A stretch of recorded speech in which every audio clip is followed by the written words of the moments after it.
So out of the kitchen into the gym. We're going to take with us our perceptual processes from our pantry. That's what we packed in our book bag of belief, and we're going to take it to the gym today. So a good way to flex in conversation, in interactions that are happening outside of us, okay? So not just this internal process, but what do we do when we're in a conversation? How can I flex when I'm in a conversation with another? Well, here's a great way to do it. You're flexing your internal conversation every time you kind of think of a conversation. And this might sound strange, but stay with me. I think it's it's workable. I want you to think of interactions as like a squat. Like because we're in the gym, right? So, I'm in an interaction and squat position has just begun.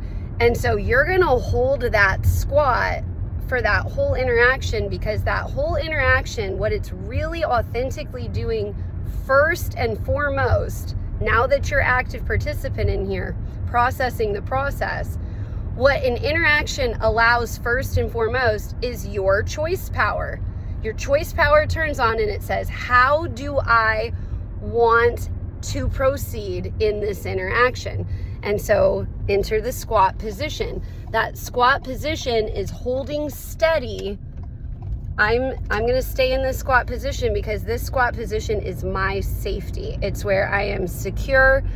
I am in charge of my body. I am in charge of my mind, and I alone am the only one capable of holding this squat and deciding when I come out of it. And so everything that's going to meet you in that interaction is going to either bring you up out of that squat, or it's going to cause you to sit and hold and flex. All right. And so when you're flexing in a conversation, what you're doing is you're maintaining your secure position no matter what comes at you.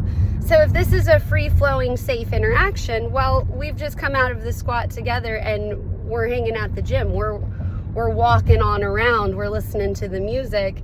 We're here together.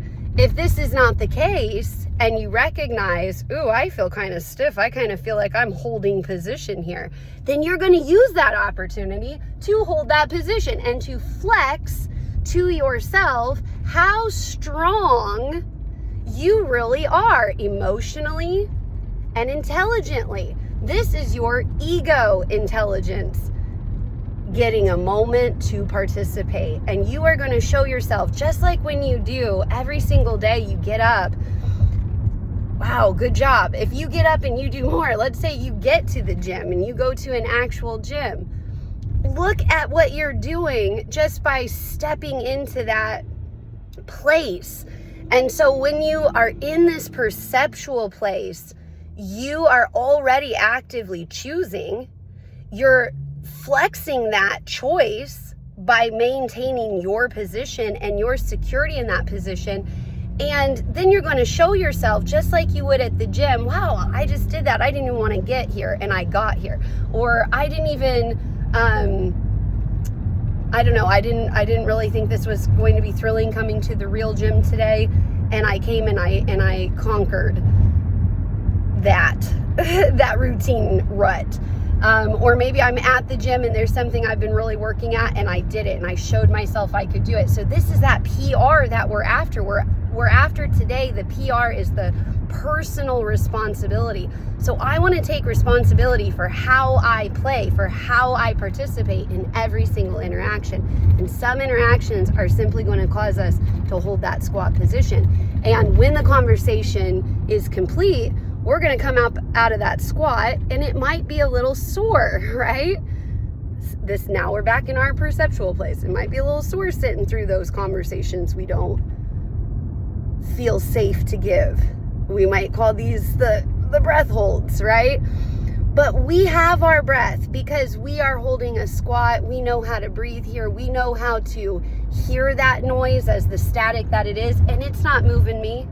It's not moving me out of my squat position. I'm stiff in this position. I'm holding steady, but I'm not being moved here by this interacting outside of me who's not offering me food or a reason to come up out of that squat. And so when that conversation is complete, you will come up out of that squat, maybe a little perceptually sore the way you would in real life coming up out of a squat, but you're going to be so proud of yourself, just like you would in real life holding that squat position, to go, wow, that was a terrible interaction, but not for me, because I just showed myself, I just conquered that conversation within that said, I can't be moved from this secure position, even when it's painful, like holding a squat.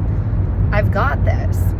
That's that perceptual practice we're after with flexing. This is when we flex outside of us, but remember, we're always flexing from the inside out. This is what it looks like in conversation.